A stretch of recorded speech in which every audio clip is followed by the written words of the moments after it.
Well, it was ringing wedding bells last week when we were on the show on Monday, but today it's ringing championship bells. I don't have a bell in the studio, so to all the champions that were crowned over the weekend. I mean, champions elects, of course, they've not gotten their trophies yet. There will be a championship parade, or there will be a, what do we call it in football? We call it the trophy. There's something when you have a guard of honor for the two teams that were crowned champions in their respective leagues yesterday. The first one being Remo Stars. They'll have the guard of honor set for them by Western rivals Ikorodu City, while Liverpool, I think Chelsea are the one that will be giving them that guard. Arsenal will be giving them the guard of honor when it's time. Welcome to the Gliders, another edition of the show. And today, just like everyone was crowned champions, I'll be giving trophies in the studio this morning. So first of all, a round of applause from everybody in the studio for our champion number 20, Timothy. That's Sebastian. Congratulations. So do I need to take this? Yes, you have to see, but don't worry. Like I said, thank you to the Gliders. I'll come with a proper trophy. No But problem, it's fine. and then thank you very much, everybody. Thank you so much. And without further much ado, we have another person who deserves accolade. It's not easy to finish second tries in a row.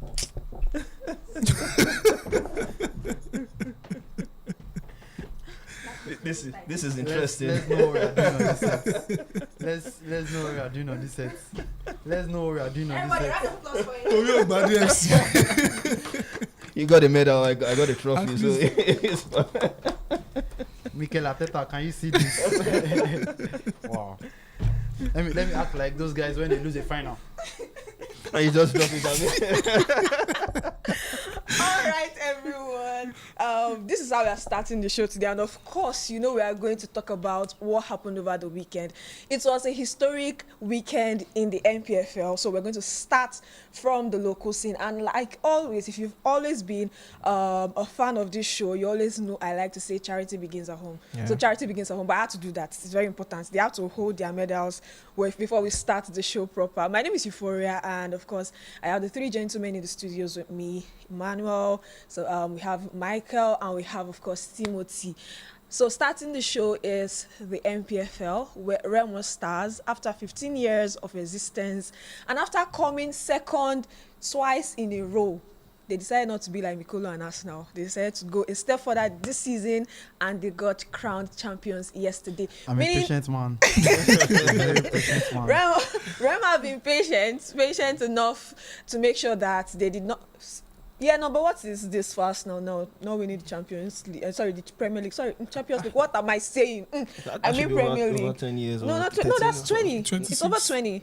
I don't know the exact year. 2004. That's 21. Oh Since my Invincible. God. Yes, it's 20. Nicole, you don't want to help us, have you? You just relax. You know what to No, it's maths we don't know. We shall know how to read. My friend takes. We don't know maths. We shall read. We don't know maths. We shall know how to read. You cannot calculate. This is how they are always calculating points. We counted yesterday and they were thinking that Spurs was going to do something. This is it. Anyways, Remo Stars yesterday were crowned champions at home in Ikenne, where they defeated Niger Tornadoes by a goal to nil. I mean, they scared a lot of people. I'm sure people like Timo, because I kept seeing his messages where he was telling Remo Stars to score because he has already drafted his story, and he was like, you guys are not going to spoil my story today. And Remo Stars did one good yesterday, a stunner, and of course the man who has decided to turn up for Remo Stars this season has been Adedayo, and Adedayo was one who scored the lone goal in the 83rd or 82nd minute to give them that win against Niger Tornadoes. And of course, yesterday was also historic because that marked the 59th birthday of the chairman of the club, that's Honorable Kunle Shuname, who has been giving so much into sports administration, especially football, in the country. And of course, we've spoke about his facility as the one who has been hosting the national teams on this show. We talked about the fact that the under 17 girls were there. We also talked about the fact that he also gave them money and of course promised them that once they qualify, they also have more incentives for the Flying Eagles, Flying Eagles also. And of course, a lot he has been given. Also building his teams and his academies and making sure that they are one of the lookout for when it concerns club ownership in the country. Remo Stars became the first Southwest team to win the NPFL since 1998. I think that was Shooting Stars who last won it, and that means in this millennial they are the first Southwestern team to win the NPFL. Guys, how was yesterday in your heads, in your books? What do you think? We all stay in the Southwest and we've never seen the NPFL come to the Southwest ever. I don't know, me, I was not born, so like I don't know if any of you was in Ibadan to watch that one, but I know me, I'd never seen it, and now it's finally in the Southwest. Finally came home to Ikenne. Timothy, you were talking about the fact that they finished third in the 2021-2022 season when they came back from the NNL. Yeah. They finished third in that very season. The next season, they finished second, lost out by a slim chance in Lagos here at the Super 6. The 2023-2024 season, they lost out of that one to the champions that they just collected it from now, Rangers International. They finished second again, and this time around, they decided to do one better, and they are finally champions. How do you think this happened, or how do you think the emotions is for everyone who supports Remo Stars? I know you don't support, don't claim their glory, so just tell me how you think they should feel. Nigeria they did now, so like, you are a Sunshine Stars fan. You are fighting for your life. Congratulations to Remo Stars. Firstly, it's really a good one for them. I know that everybody's seeing the fact that they've been in existence for 15 years, but if you accumulate the amount of years they spent in the Nigerian Premier Football League, it's just been 5 years. So if I'm going to talk about it, I'll say that Remo Stars have won the NPFL playing 5 years of top flight football. So that's really something that is commendable. When they promoted in 2016, they played the NPFL in 2017, they relegated, and they promoted back in 2021. And since 2021-2022 to up to this time, it's really been on the uprise for them. The first season, when they got back, like you did say, they finished third. That was huge credit to Coach Benga Ogumbote. Then he left. Then Daniel Ogumbote, who promoted them back to the Nigerian Premier Football League, came back, and since then it's been an uprise. Like he did say, losing out on that championship playoff was really something they would have felt, and they scored 8 goals. Enyimba also scored 8 goals, but they conceded 5 and Enyimba conceded 4, so that was where they lost it, just on goals difference. And last season, losing out to Rangers, I think that where they lost it last season was, firstly, when they promoted in 2021-2022, if you look at their home form, on the home form rankings, they were 4th, and on the away form rankings, they were 2nd. Last season, when they finished 2nd, on the home form rankings, they were 1st. They've always been like the team that play very well at home. Yeah. Even in the championship season where they played the playoff, they were really solid at home. And they finished 9th on the away stand last season. So that was where they lost it. But right now, on the home form standings, they are first. On the away form standings, they are first. So they are doing well for themselves. 50 points at home, 18 points on the road, and it looks like they are not even going to stop. I think that for now, for them, I'm not sure they can reach the Rivers United. No, they cannot. But at least they want to set the standard of reaching. Yeah, look at the crowd. They want to set the standard of reaching a very, very amount of points. And talking about the game yesterday, like you did say, I was scared. You know, when you already have a lot of things drafted, then also the fact that you wanted to drag me on the show. I think that was it. And Emmanuel was already I give you your flowers. Yeah, so it was a lot that, okay, you needed to score this team. But I really believe that they were going to win, and they did the job. So kudos to them. Kudos to Daniel Ogumbote. And aside the fact that the coach himself, Ijabol, is very tactically astute, very disciplined, and very, very solid whenever he's in training. Says a lot of things, the way he psychs up his team and all of those things. And aside all of those, when you have a management who understand how structure is, like you did say, Onoebukunle Shoname is someone who loves football, but it's not about me loving football. He loves football, but he knows that I have to put in the right people in this place. So there's a structure of, putting in people that are supposed to be in the right places, and their recruitment has been something that has been so solid. So it's been really, really nice for them. Kudos to Remo Stars for winning their first ever NPFL title. Hopefully, they get to shoot it up from here. Okay, kudos to Remo Stars for winning their first kudos. MP. Kudos, we. And still on Remo Stars. But I'm coming to you. You have your own take on Remo Stars. I mean, you wanted to drag him, but don't worry, you get to talk. You will get your own to talk about. But let me come to Michael on this one. Ijabol, he finished. I mean, he promoted them to the NPFL in the 2020-2021 NNL season. Yeah. He went over for a course in Portugal, and when he came back after Ogumodede kind of steadied the ship in Ogumbote, I beg your pardon, is the battle of the Oguns in Ibadan, so that's it. And then we had Ogumodede come back in the 2023 season. Yeah. That season he finished second. The next one he finished second. What do you think the Remo Stars hierarchy, not just the owner, there's the chairman, they have a proper structure in that place. There's a chairman, there's a CEO, there's everybody there, there's a board who oversee the day-to-day activities of the club. What do you think was going through their mind when they extended his contract at the start of the season? Were they giving him an extra motivation to go on further? Because a lot of people are already asking questions that why would you finish second twice in a row, especially after the manner in which his team lost in Lagos? It was a very painful loss for a lot of Remo Stars fans because they were looking at it. They were seconds away from maybe looking at themselves being champions of that season. What do you think the Remo Stars hierarchy had in their mind to give him an extended contract? They gave him a 2-year contract extension at the start of this season. Was that motivation to say, okay, go, we are all behind you, despite not doing well on the continent too? Yeah, I feel like this is one of the reasons why we always clamor for private individuals who step into ownership of clubs, and this is because of the steadiness that comes with owning a private business. You can see that they have a structure, they know a target. They're not just running a football club for vibes and inshallah, or running a football club because they see it as CSR for their government, which is what majority of the government club sides always feels like. For a private owned club, they set a target for you, and that is the stability that is needed. The stability in terms of management, the stability in terms of players. Remo Stars is one of the clubs that has had a group of players that have stayed with them from the NNL up until now. That's like over 5 years ago. Now, I've known Coach Dan for a very long time. I knew him when he was with the under-17 side, coaching Remo Stars. They had like an under-17 side, which is currently now beyond limits. There was like a restructuring going on there. But I've known Coach Dan since his days as an assistant coach, coaching very young boys. I used to have a team in Lagos that would try to ship in players to send to Remo Stars to train under Coach Dan. And he always believed in that young boys. And that's because he has the backing of somebody like Kunle Shoname that believes in young players. 2021 NNL, I was also at the playoffs, and you could see the likes of Morgan, the likes of Undoka. All of these guys were very young guys. These guys came, even Olamilekun Adedayo that scored the winner yesterday. These are guys that are core Coach Dan followers.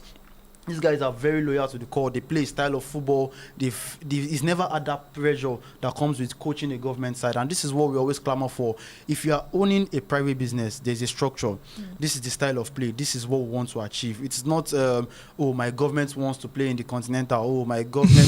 Do you understand? Our commissioner is coming to the pitch today. He needs to see us make second position. This is business. What are we doing? There's a model. This is business. Yes, this is business. There's a model for the club. Even those seasons when they didn't win the league, you could just tell that there was something going on right for the club, and that is because they have a steady management. So I feel like he is at one of the best clubs, and this is why I'm personally happy for Coach Dan himself as well as Kunle Shoname, because now they are reaping the rewards and they are showing to people that if you have a steady ship, if you have everybody's pointing in the right direction. There's Beyond Limits, there's the Remo Stars ladies. You could just see that there's a particular structure, there's a 10-year plan, there's a 5-year plan, and these are some of the things that we need to bring into our football if we want steadiness. From a pitch, I was at the Ikenne pitch when it wasn't half completed, even when they started, when they were still playing in Shagam Stadium. I was there. So, there's 5-year plan. We want to build our stadium. We want to be able to host teams. We want to be able to own our own facilities. We want our academy to play international football. So this is what this is what a private investment provides you, and that is what Coach Dan has just benefited from. He himself, very proud of him. He's gone to learn and also get more skills, and basically he's now reaping the rewards. Congratulations to Coach Dan and everybody that's involved in Remo Stars. Yeah, congratulations to them. Shows that when you have a plan, stick to your plan. You tend to reap the rewards at the end The of right the plan, day. actually. The right plan, actually. Yeah, true. A right plan. And kudos to what Michael said. I did not mention it. Remo Stars ladies, in their second season ever in the NWFL, have qualified for the NWFL Super 6 that will be coming up next month. So you can see that from Beyond Limits, which is the academy of the club, who were champions of the NNL last season, to Remo Stars, who are champions of the NPFL this season. To Remo Stars ladies, who have qualified for the NWFL Super 6 for the first time in their 2-year existence. They almost relegated last season, actually. They almost relegated last season. Finished. Right now, they are on their way to actually maybe finishing top 3, because they are currently third. They might finish second, or I don't know, finish first, depending on what plays out in the rest of the match. They're seeing that Edo Queens, who are defending champions in their group 2, have suffered their own first loss too. Final day of the season, we're going to see who eventually finished top of that. But they've qualified for the Super 6. That one is confirmed. So that shows that with the right plan and of course the right personnel, you will definitely achieve your goal at the end of the day. Now let's move to the style of play of Coach Dan. That's where I'm going to be moving to Emmanuel to get his thoughts. Coach Dan, and not just the style of play of Coach Dan, but seeing that young managers coming into the league in the last 2 seasons now, it has been for young managers. We've seen Fidelis Ilechukwu, who also came second until he finally got his first. He came second with MFM, came second with Plateau United, and then he got to a place where I think he got everything he wanted to work with, personnel and everything, and a management that understands what it means to actually run, definitely to run a football club, and then he got what he wanted. This time around, it's the turn of Remo Stars and Coach Dan. Now, Coach Dan, looking at his style of play, he's someone who we all know has a style of play. You can wake up today and you know the kind of players that you're expecting to see Remo Stars actually file out. And that's another thing also I want you to talk about. Talk about how you think they've been able to manage a core of their team every season. Yes, players come and go in that Remo Stars team, but every time they manage to actually keep a core of the team that played for them the previous season. How have they been able to do this? You know, like you talked about, I mean, when you keep the core of your team, you tend to do well. So I think that's what they've done. But, you know, we saw the change in the goalkeeping position. Obasa has played much than Kayode Bankole, who we know as a regular Remo Stars goalkeeper. And Obasa has done his bit as well. Well, you know, for Coach Dan, I think he loves attacking kind of football, and it has worked for Remo Stars. I mean, they had the highest goal difference team in the league. I think 20 goal difference as well, you know, more than every other team that are close to them. So, and he likes to play with the back 3 and wing backs as well. So there's always mainstay in that back line position. If it's not Ahmed Akinyele, Junior Nduka, Fabian Ore has also played a lot of games. Then in the wing back position, Ismail Sadiq, left side, we've got Shane Ogurumide as well. But I mean, credit to Tochiko Michael, he was immense yesterday. He played that left wing back position. Games he came clutch for them. He came clutch. Really scored a screamer as well against Rangers as well. Free kick taker on set piece, on dead ball. So we know him as a midfielder, but when the wing backs, especially from the left hand side, are not around, he steps up and he does the job brilliantly. Even in between games, and sometimes he starts as a midfielder, and towards the end of the game, he's been told to switch to a left wing back position. And yesterday he owned that left hand side. So you know, the 3 centre backs, the wing backs as well. At times you see Ahmed Akinyele also making some solo runs deep into that midfield positions as well, playing those passes. Junior Nduka as well, you know, with his trademark assist, if we all know, if you follow them, those kind of crosses, those diagonal balls, exactly. So, and up top, I mean, they always play with the front two. If it's not Sikiru Alimi and Frank Mawena, is Sikiru Alimi, Dela Akoli, sometimes it's Anakwe Samuel.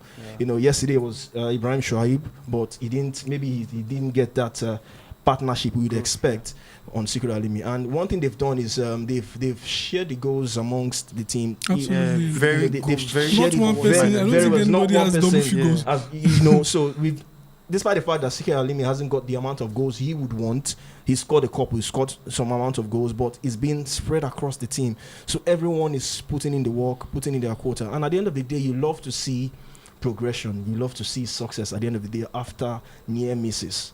after near trials. We talked about Fidelis coming second, a couple of times. He's also a close friend to Daniel Ugumade, and now he's Gazompi's friend. Of course, they passed the baton. He's banter over it. Exactly, they will banter over it. So he's taking the title now this time, and the emotions when that goal from Daniel Ugumade from did I say Daniel?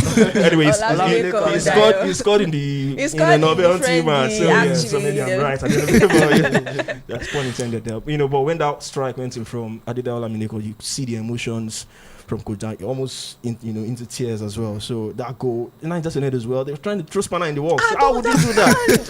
They were protesting that goal, but a second to cross the line, came up the crossbar and he crossed the line. So I don't know what their grievances are. They're trying to pick a point or but I mean it's party time. Let's party. Just don't pause on for my Gary. Imagine you're right.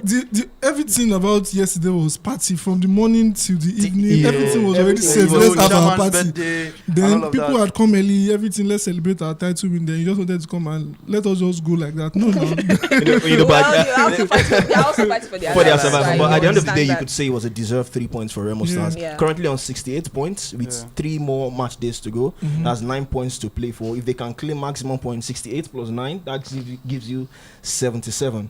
And Rivers United won the title with 77 points. So they have a chance to match that. Yeah. So I just have to put that in. Yeah, before we leave Remo Stars issue, I have like an exclusive where I spoke to I think two of the 2 longest serving members of the Remo squad. I spoke to them in 2023. That's Unduka Junior as well as Kayode Bankole on a podcast I was producing. And then you could see there was a point where Unduka said that when they gained promotion into the league in 2021, he had offers from the biggest teams in the land. The likes of Enyimba were calling, the likes of everybody were coming. And then, he said he had a heart-to-heart discussion with the chairman of the club, Kunle Shoname. And then he spoke to him that, okay, the money is good, but do you want to leave? And then Unduka said he believed in the project. And I feel like that's one character that they've all had. You could see, real captain. Remo Stars, if you go to Remo Stars, even at the 89th minute, you see that they are not willing to give up. Exactly. And I think it was due to that discussion, for everybody that follows the league, there was a car, Kunle Shoname eventually gifted him a car after the second season, all of that. So this is the loyalty that we speak about. There are players like, Kayode Bankole, Unduka Junior, Sadiq Ismail, Sheon Ogunribide, Olamilekan Adedayo. These are core guys that came with them from the NNL. These are guys that came with them from the academy, and it is that continuity. That's core. That corners that has always happened. That's one of the reasons why they've won this, and it's just kudos to them. I feel like it is a very big relief for them, and even for lovers of the league, because they are doing everything right. From the media to the content team, to match day program, match day jerseys. The football is good as well. They are traveling, getting points on the road. They will not come and play around football with you when they are going away. They are always willing to play. Coach Dan is a media favorite as well. He's going to speak to you, show you process and all of that. So for all the times I spoke to Coach Dan pre-match, post-match, he never shied away from the target, from the fact that they want to win the league. Yeah, it's not playing most managers want to downplay, let's take it one game at a time. But he was straight like Enzo Maresca. Exactly. And he's won it. So congratulations to everyone involved. Hopefully we can see an all or nothing on them, maybe. Once again, congratulations to Remo Stars. We can go on and on and on, but of course I'm sure we're going to talk about it again when they're going to be presented the trophy in Ikenne when they face Ikorodu City. So that time we're going to really dwell on them, and I'm sure that you want to see that particular one. So probably expect clips. Yeah, definitely. So yes, if you are a first timer on this show, please make sure you subscribe and turn on your notification button, because that is when you're sure that you're not going to miss out on such exclusives and of course such content that will be coming your way on this channel. Of course, we'll be getting shorts too, apart from the long episode of shows that we give to you every week. So yeah, moving away from that, but still on the NPFL, let's talk about the teams quickly. Teams that are fighting for the final 2 slots for the continent, 2nd and 3rd place. We have Abia Warriors on 56 points.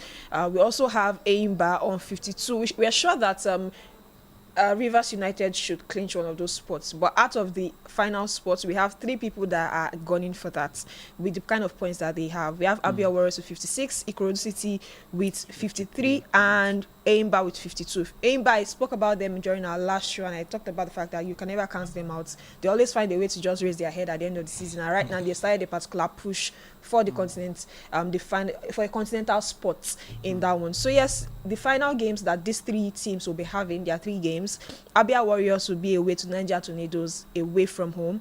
El Kanemi Warriors, they'll be welcoming El Kanemi Warriors in Umahi at home, and their final game will be in Lagos, where they'll be up against Ikorodu City, who are also gunning for one of those spots. Now for Ikorodu City, they will be at home against Barca United. Remo Stars, where they are going to go there for the final away game for them this season. Like I said, they've even picked an away point when they went on their 2 away games in the last 2 match days. They picked one in Maiduguri and somehow missed out on picking one in Uyo because they scored first, and we thought that okay, maybe they were going to also pick another point in Uyo, but they were not able to pick that. But their final game will be against Abia Warriors. Like I said, Abia Warriors are also looking for a continental spot. So much drama. Now for Eimba, who may eventually reap from all of this hula baloo between those other 2 I just mentioned. They have Kwara at home, they have Nasara away, and they have Plateau at home. Look at those teams. Look at the quality of teams that these 3 teams will be playing as they all go for the continental spots. I'm sure that Rivers will most likely take one of the other 2. Might be the 3rd, might be the 2nd. We don't know. But, I mean, Rivers looks like they are almost home and dry on that continental spot after missing out on the league. So I'm going to ask you guys your final 2. Just give me your final 2 teams to make the continent. Timothy, you? Rivers United and Eimba. Okay. Michael? Rivers United and Ikorodu City. Sebastian? Rivers United and Abia Warriors. Okay. All of this will be replayed at the end of the season. Trust me. I'm always come back to all of this. So let's quickly move and switch gears away from the NPFL and move over to England. Once again, everyone in the studios, jam your hands together as we welcome our new champ. Clap now. Not too much. Not that this is what we do your own clap. Anyway, Liverpool are champions for the 20th time, maybe the 2nd time in the Premier League era, but now they've matched Manchester United and he's laughing. And now they've matched Manchester United. Now one use passes now. Nicolo, what do you think? One. Anyways, they matched Manchester United number of That's EPL the agenda titles. I'm up for. That's why this one you're asking me as now. Is that man that I'm seated for? Anyways, they've matched them on 20 Premier League titles. Now, for the longest time in about 10 years, we've always known that Manchester United always pride themselves as the team that have the highest number of Premier League titles.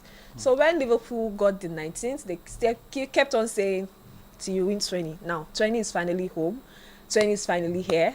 And Liverpool finally have 20 league titles. Now, the question we are going to be discussing in this next round, like the last episode, I'm going to leave them to shoot each other. I'm not going to do too much. But this time around, I'm going to ask, who is the biggest Premier League team between Manchester United and Liverpool? They both have 20 league titles. So now they are at par at that. But now look at it and tell us who you think is a bigger league title or who is a bigger English club between these two. Timothy, who do you think is bigger? Well, I know that Liverpool have more European titles, but how many Ballon d'Or winners have they produced? Damn. Let's start from there. Wow. What? Shots in the air. How many have you produced? I don't know, but I know that Man United have more than Liverpool. I was waiting for you to list them. Apart from Ronaldo, who else do you want to mention at the top of your head right now? Bobby Charlton. I think Michael Owen won it with Liverpool. I thought you wanted to mention Ronaldo. So I was waiting for that. I wanted to counter you, but we're talking about teams here, not individual awards. Yeah. We were on this topic last week. So I don't know. It looks like you are ready. So give me a result. No, I'll take this off. For real, Manchester United are a big team. I mean, from every angle you want to look at it, historically they are big. I mean, Liverpool is also a big team. I don't want diplomacy. No. I'm coming somewhere, so I just have to give them their flowers. If you are coming to Ikeja, why are you passing? We've not only matched them on 20 league titles, we've knocked them off their perch. I mean, it's a no-brainer. You can't say Liverpool have more European titles. I mean, we've matched you for domestic titles. Now, in as much as you want to say how many times have they won the Premier League? Or you might want to segregate it. It is the same league. Yeah. We've matched you. We have more European titles. So I don't know what you're trying to say. Liverpool is the biggest club in England right now. Even before winning this title, I don't agree. It has always been there. So okay. It's a no-brainer. So 20 league titles. I mean, when you walk into Anfield, with the way the two clubs are right now, so even the neutrals want to lean on Liverpool with the way the clubs are being run right now, the way the clubs are being managed, not just with the players, not just on the pitch, outside the pitch as well, outside the playing surface as well. Everything leans towards Liverpool as a bigger club.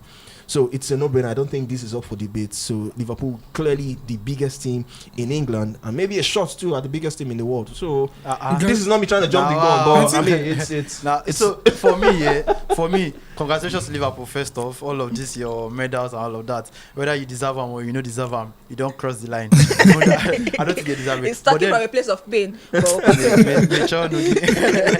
anyways, I still feel like United are like the biggest team in England. They avoided relegation over the weekend.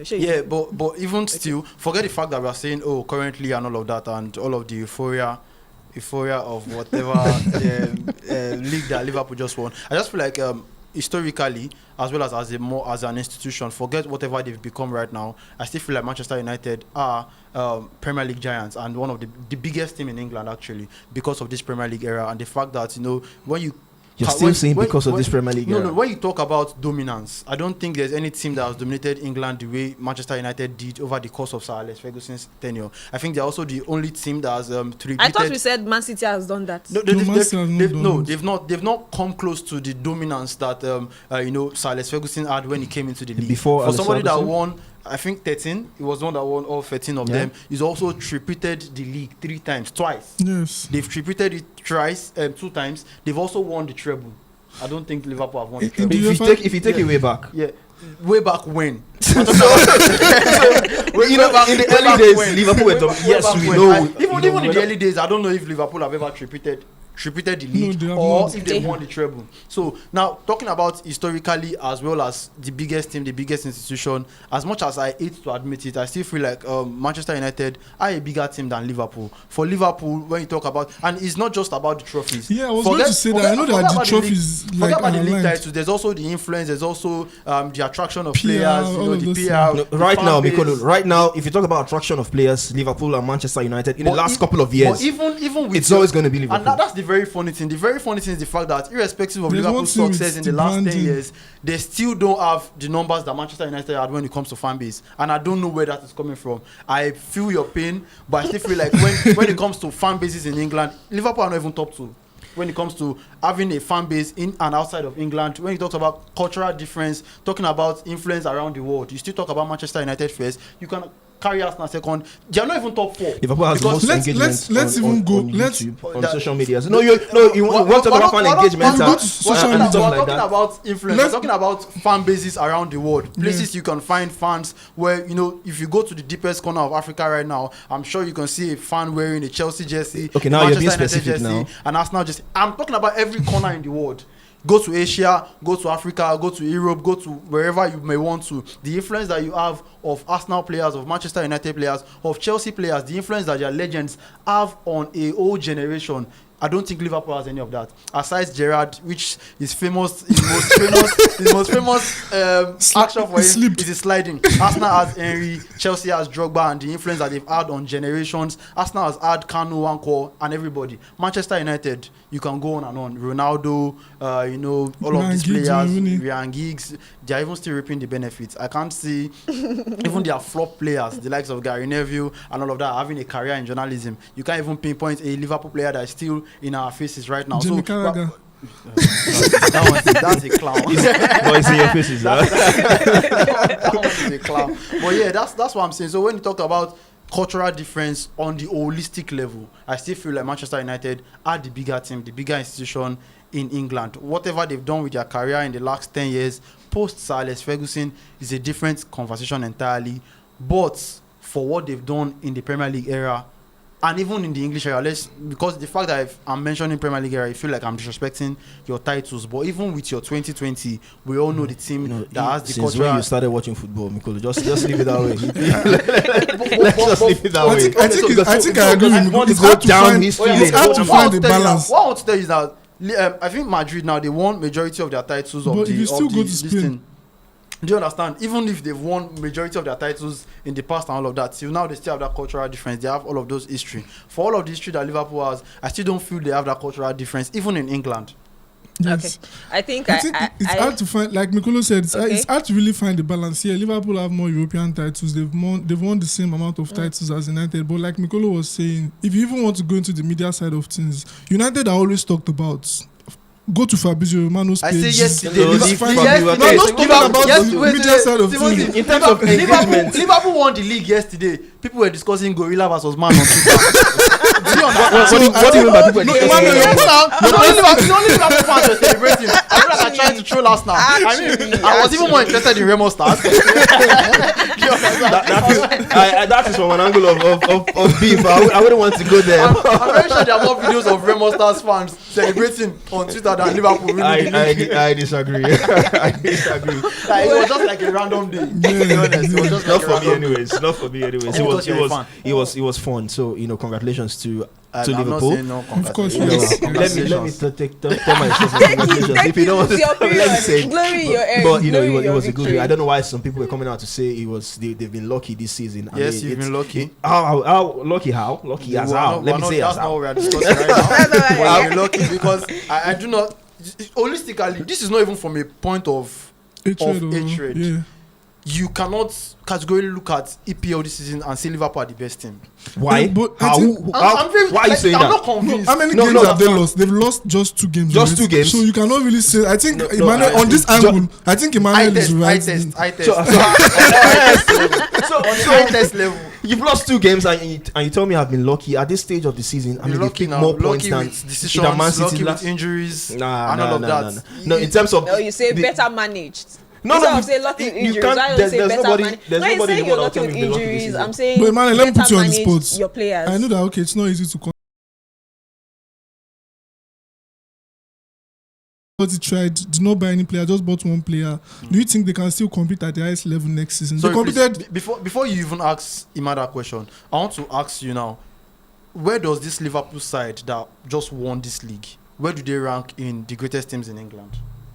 Even compared to the last 3 winners. Compared to the last 3 winners, yes. It's been Man City. Even your last Liverpool side. No. This side definitely outdid the last Liverpool side, no doubt. 18-19 and it was COVID season. It was COVID season, yes, but I would. It was that squad that also got to that won the Champions League in yes. 2018-2019. That's what I'm saying now. But you just asked me this side and that side, which one will I pick? I would pick this side because I mean it was a COVID title. Then they didn't do it with the fans.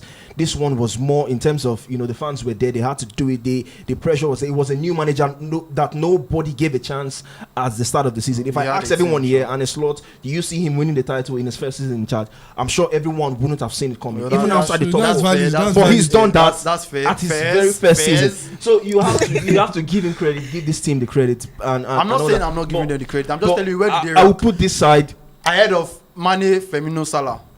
That team that won the league in terms of the achievement of the league alone. I will give it to this side. That's what I would say. Okay, congratulations to Liverpool and congratulations to Louis Leeds, and a slot for winning his first title in England on his very first attempt at that particular one. I mean, everybody had a shot at it, including Arteta. What happened at the end of the game? And now, I said everybody now. Everybody. Some people were second in December and they were saying, "I just want to win one. I just want to win a game. I'm not in the league." Some people have the Petra seconders, so we have to leave it for them. They try to do. No, now. We're just trying to win the next game. Oh, guy, you know they do reverse psychology.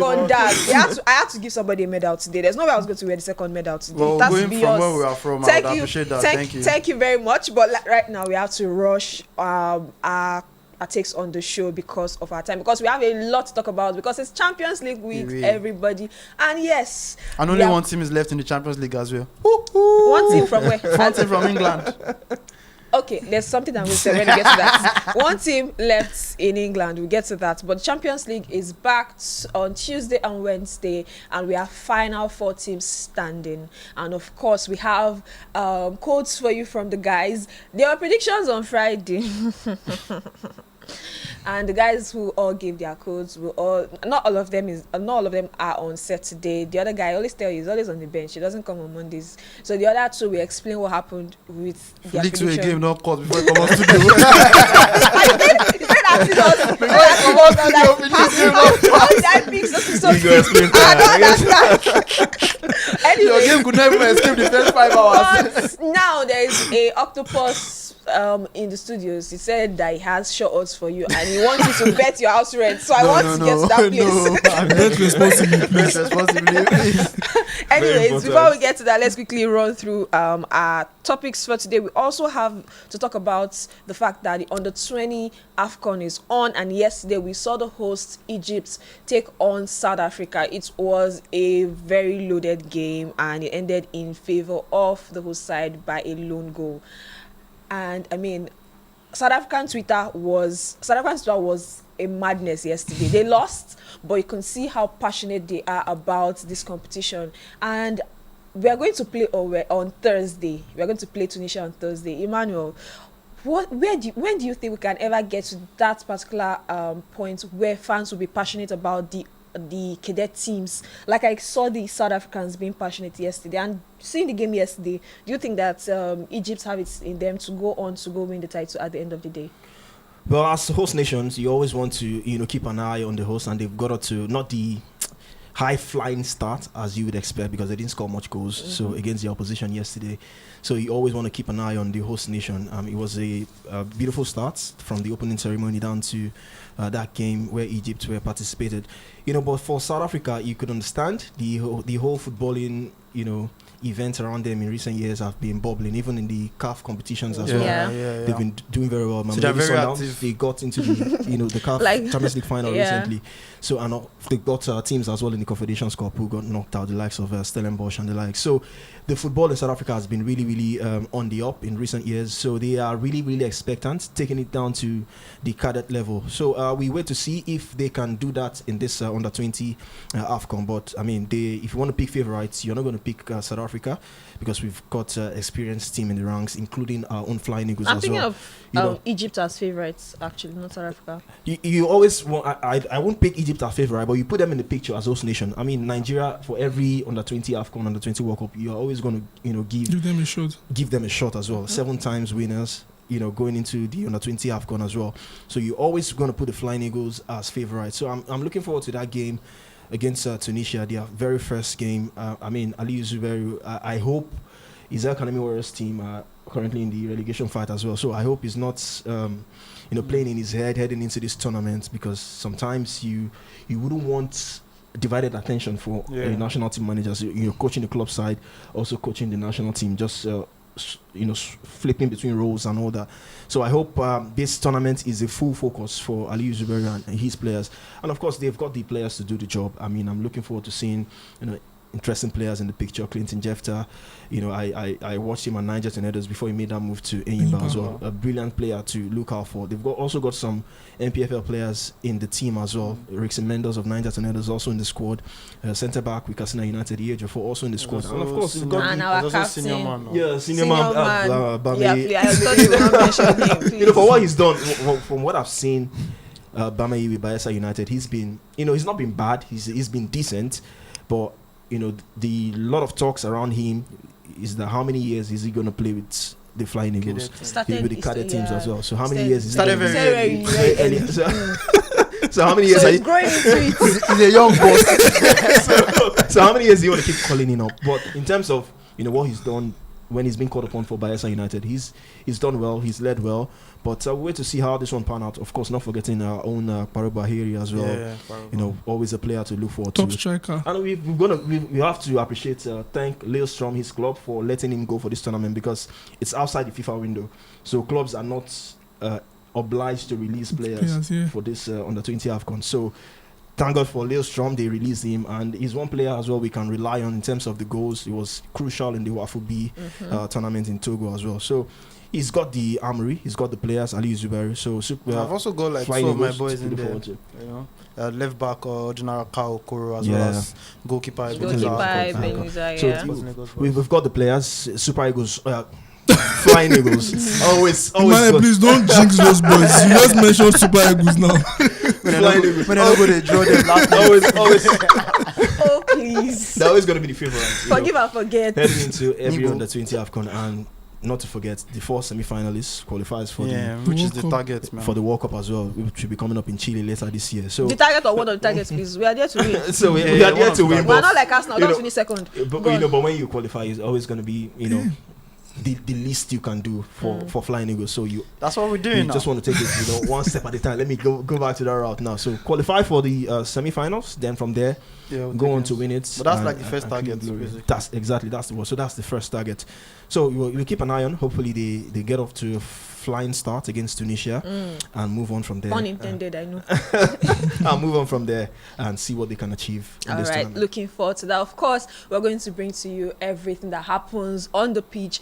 I mean, the conversation and everything when we come on our next episode of this show on Friday, because they will have played their game on Thursday afternoon. Their game is going to be by, I think, 4 p.m. or 5 p.m. Nigerian time. Kenya, Morocco, and Tunisia in the group as well. Group B also. So we'll be up against Tunisia for our very first game at the Under-20 AFCON. Glad we qualified for this one, seeing that, I mean, a lot of cadets drama when it concerns qualification for the boys, which is something that is very, very sad. Seeing that for the girls in the cadet teams, they qualify so easily. See that our Under-17 girls, the Falconets, have easily qualified for their own World Cup. Seeing that they played the second leg last week, and of course it was a draw. They went to North Africa and drew Algeria. Meaning on aggregate, they finished with a 4-0 win in the final round of qualifications. I mean, that was a solid run for the girls.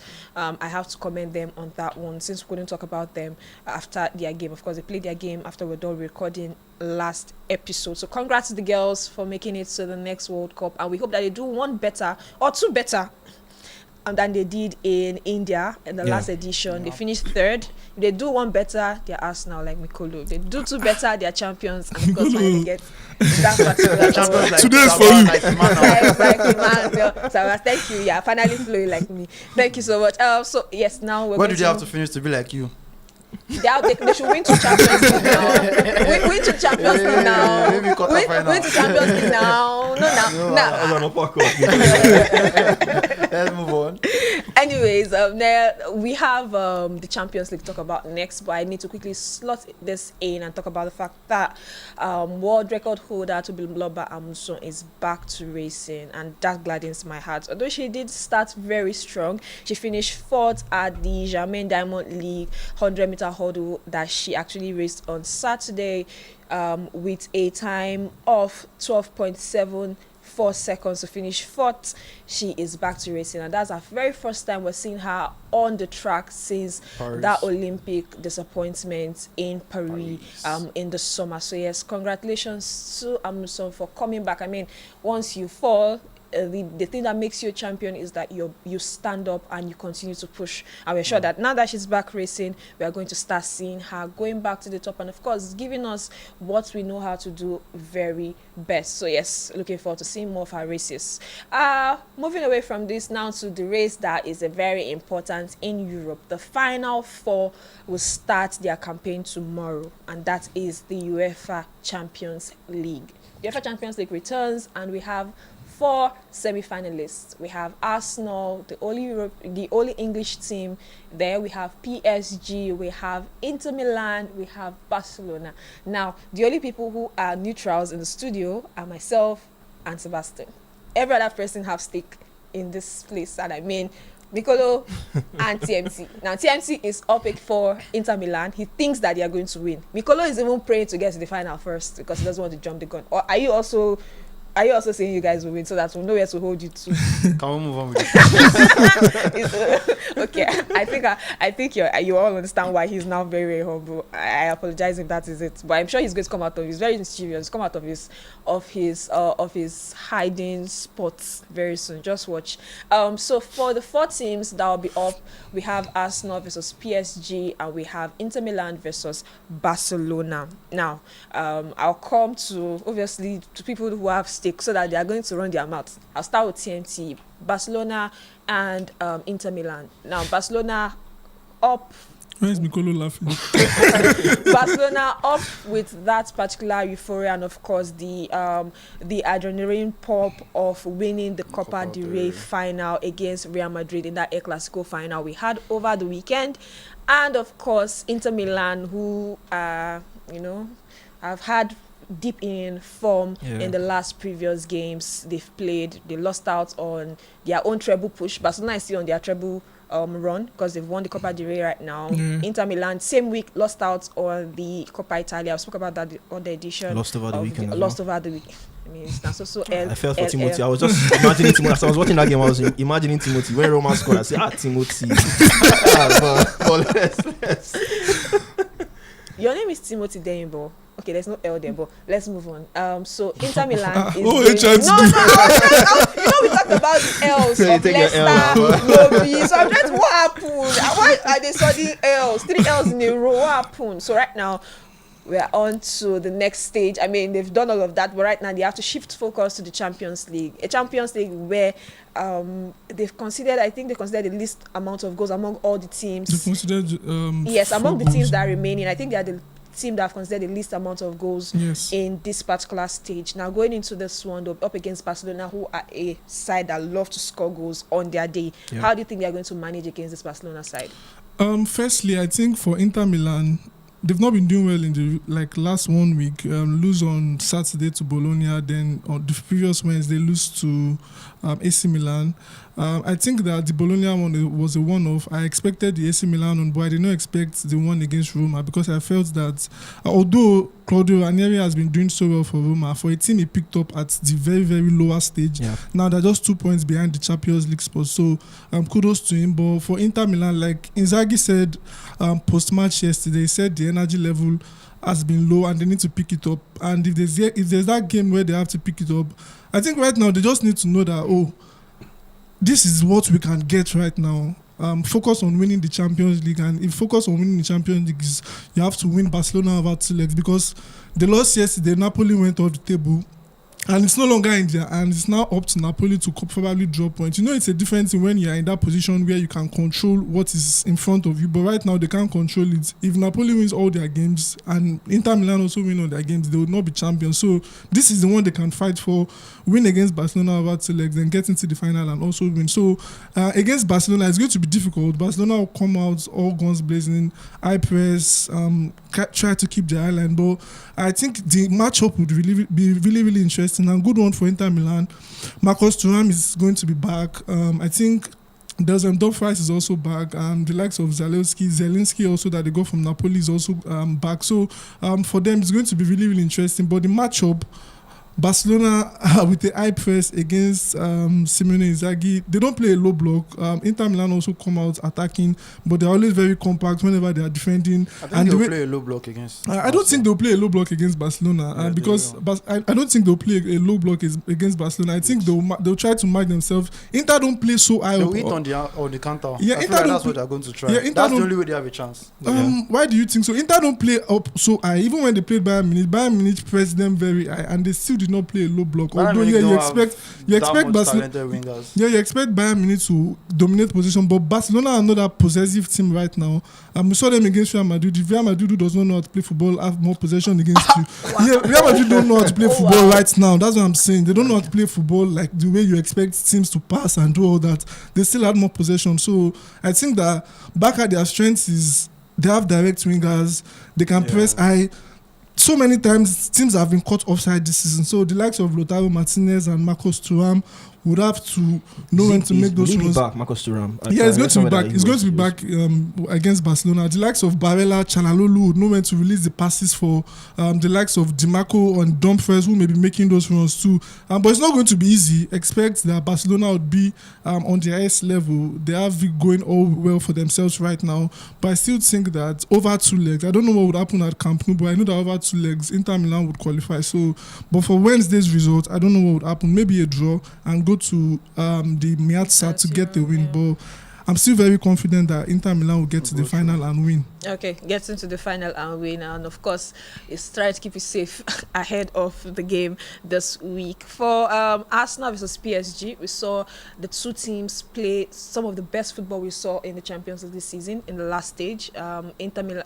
Barcelona against Real Madrid, and of course PSG against Real Madrid. Arsenal against Real Madrid, I beg your pardon. And we had PSG against Aston Villa. I mean, the game at the Villa Park was one of the best we saw in the Champions League this season. So these two teams will be up against each other, and this is a chance for Arsenal to get to their very second final ever, if they get to defeat PSG. Second is coming up again.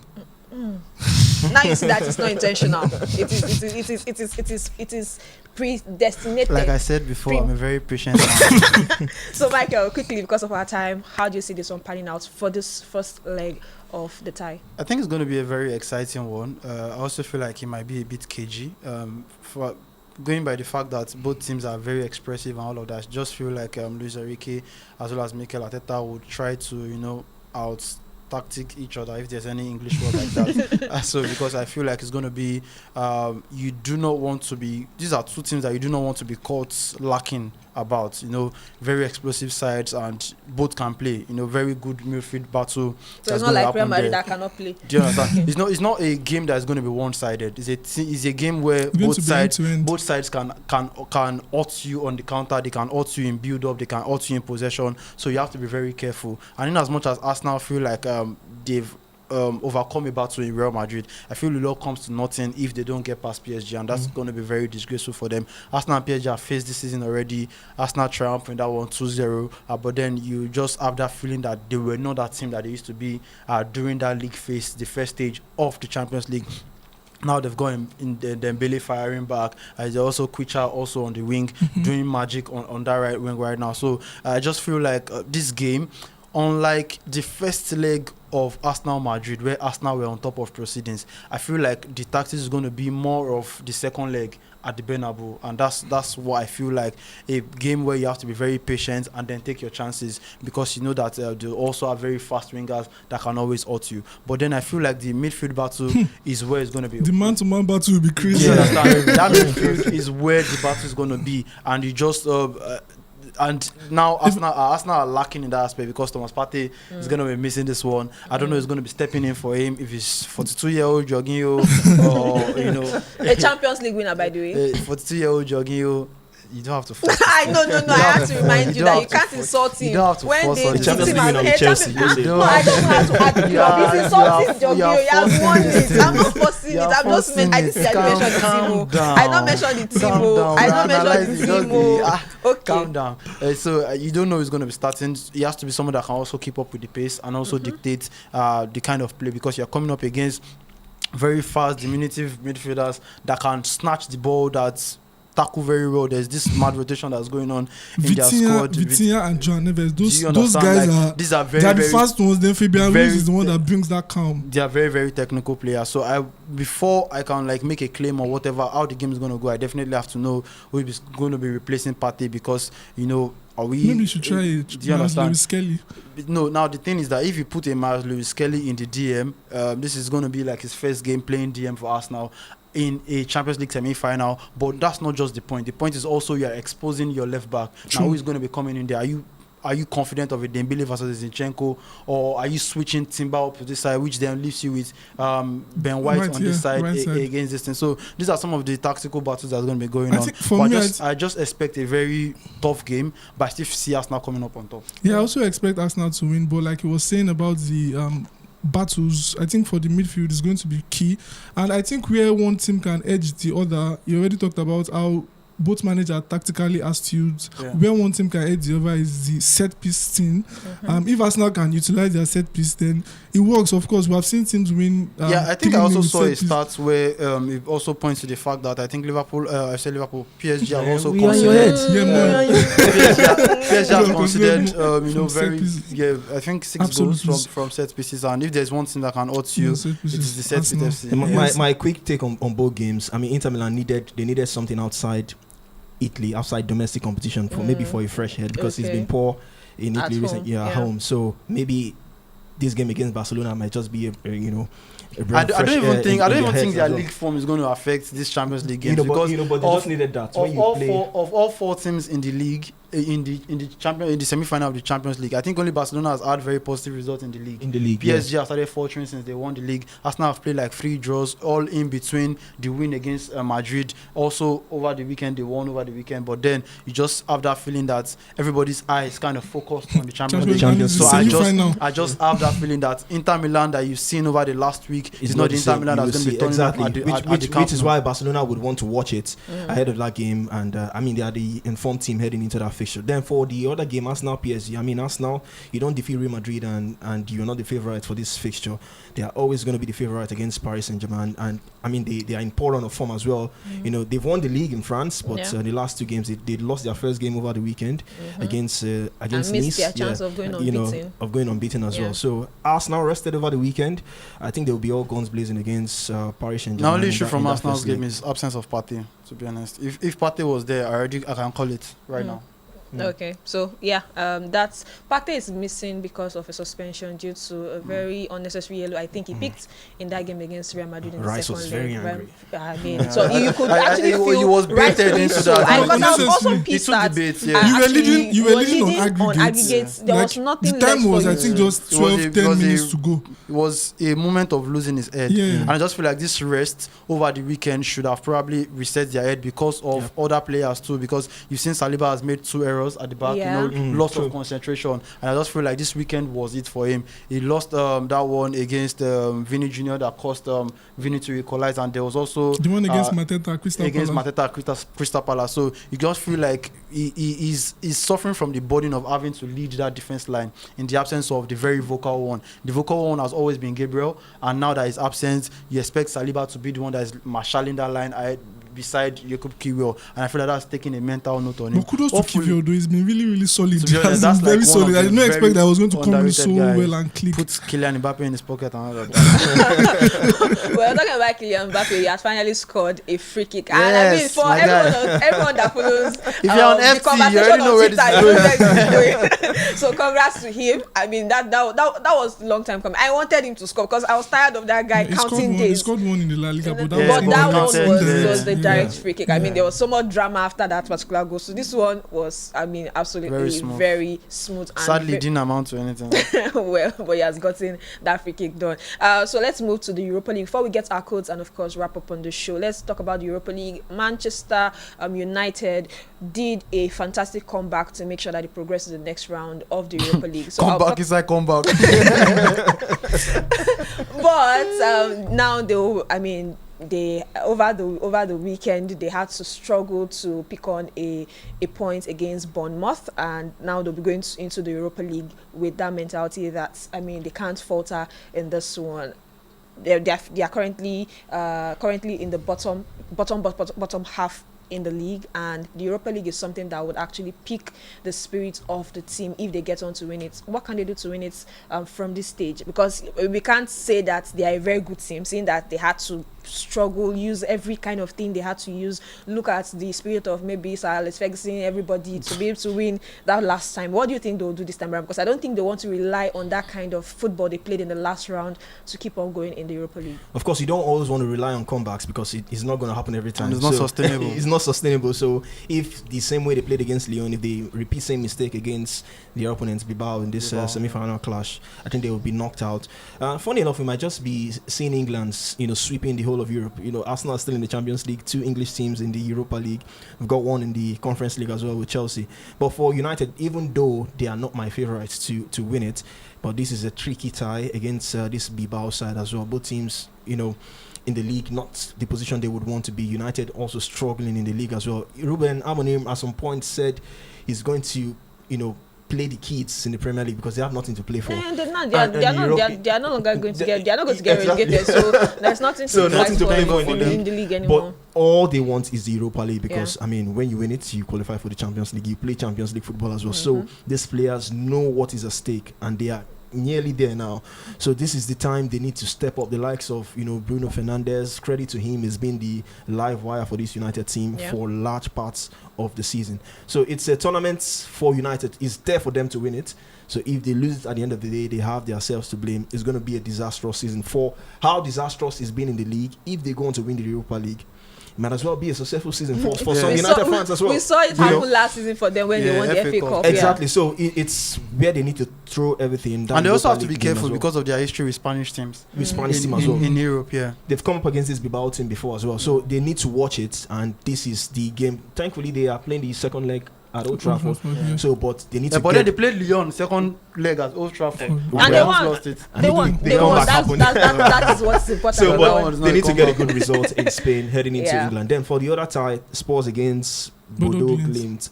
When the run that club has had, Norwegian it is the two twins, the two of them, United and Spurs. Actually, it's a small team in Norway. For the kind of run they've had in the Europa League, it's something defeated the likes of Lazio. To behold over. Defeated Lazio in the last one. It's I remember that club because of Boniface. That was where he started his career before he moved to USG and now to Leverkusen. So. It's been a decent run, a fairy tale run in the Europa League, even though they get and there's always out. that one team. That one team that always wants to give us that fairy tale run. But even if they get knocked out eventually, it's been a decent European run. These are the kind of guys that like walk up there, like Iceland, where they just have like a very good performance, and just them clapping and very excited. They're just happy to be there. Exactly, and they don't mind spoiling whatever you have going on. And the way the stadium is built, the fans are almost encroaching on the pitch. Like the stand is closer to the action, so no matter how small it is, the energy feed off it as well. But I don't think they would get one over Spurs. In fact, Spurs are the team I tip to win the Europa League. Why? Because and Postecoglou has come out to say he always wins in his second season. And that's my guy. When you look back, when he was in Australia, Spurs wants to take his life. When he was in Australia with Brisbane, he won the trophy in the second season. He went to Japan with Yokohama F Marinos. He won the J League title for the first time with the team. The first time they won the Japanese title in 15 years. He went to Celtic. I mean, we know what he did with Celtic. Won the league, won the Scottish Cup, and now he's at Spurs. His second season, got a chance for the Europa League. So. Based on that, is why I'm tipping them to become Europa League champions. Okay, so second, I support Tottenham to what? To what? No finish. I support Tottenham to win only on one condition. if that condition doesn't happen, Tottenham should not win. What would that be? You already know the condition. If Arsenal wins the Champions League, exactly. They can go ahead. But the Europa will be played before the Champions League final. Then if Arsenal win the Champions League, Spurs win the Europa, there is a Super Cup to play. So we wait to see how we want Tottenham. Anyways, second time is a charm. So second time is a charm for the people who actually messed up their prediction on Friday. So give us your codes for this week. Let me start from Timothy. I think okay, so the codes are actually displayed on your screen. So yes, these are the codes for you to predict the Champions League games. Bet responsibly. Okay, they are actually I can call mine. So for mine is 832 557. Okay, it's the first time for you. 832 557. And it's 9 odds. Very small. I was very close. Small. I was very close last time. I'm more close to the door. I don't lose my. You know this kind of cut one. This one now. What's one back? All those ones they go predict 10 games. They go say later boom. Congrats if you flex by one. But when we were picking those odds last time out, I picked the Bournemouth United game to end in a draw. A lot of that was a massive pick, 4 point something odds. See that coming, but massive. It happened. I think that was what gave my odds up to 11. Yeah. I took it up to 11. So I'm not saying it's going to happen every time, but I saw a draw in that game and it happened eventually. Timothy's odd is 35 is on the screen. But my odd this time, is over 60 odds, like, 61 odds thereabout. So some interesting picks in that game. So just give it a try and you might Those be smiling. Picks, trust me, this time around, the next time we're going to talk about it, I'll display this. Remember to bet responsibly. That disclaimer is very important. The way they repeat them. Anyways, that's how much we have for you on the show today. Remember, very important, if you're not subscribed on this channel, please subscribe, turn on your notification button. Wait, now let's thank them now. I'm actually going to. And of course, yes, thank you so much to everyone who has subscribed. We crossed 100. 100 subscribers. Let's clap for them. Let's clap for them. Of course, yes. Now you will clap. Now you will clap. Thank you so much for riding with us, and thank you to everyone who have been commenting on the page, on our posts, on different social media handles. I see what you guys are saying. On the screen. And for those who have been sending private messages to all of us here, thank you so much. We're so glad you enjoyed this, and please make sure you share with other friends too, so they will not miss out on what you're enjoying, and of course tell them to also subscribe. So yes, my name is Euphoria, and I did this alongside the three fine gentlemen I always have with me in the studios. Always reliable, always reliable. Thank you so much to everyone. Congratulations once again to Timothy. I'm still happy. Not that we won the league. The headies went down. I was happy with the winners. Over the course of the year. But yeah, I don't want to do that. I want to throw punch on that Eddie. I love the fact that Chike won with that song. It was just my high point. Actually, high point from the headies. That's the only win. That one will forgive you. If you're talking about album or you're branching to next rated, if I hear next rated for your mouth. And also, thank you so much to TMT for doing this with me. Hopefully, his side pick up form in the Champions League, and of course, guys, congratulations next time I'm on your screen. Remo Stars. I've not reached you now. Congratulations, Remo Stars fans again, and the management, everyone in charge of that project. So our guys, all of you guys, we are congratulating you. Congratulations to you, Zamil, Michael, Coach Dan, MTP, Soji, Tommy, Soji, everybody. Those I don't remember to mention their name. You know, and Dimeji, of course, definitely. Congratulations to all of you. Let's give away. And the players as well. The players, we are so happy. So proud of you guys, man. Proud of what you've done, and you're always one focal point to show that consistency and hard work, and of course the right personnel will always breed success. And of course, congratulations to Mifilo on his medal on finished second for the third time in a row. Tripits. Congratulations to you, my friend. So we'll see you again in the next edition. Please stay jiggy, stay cheesed up, and of course keep a lockdown on this channel with your notification. Thank you so much. Bye. Bye, guys.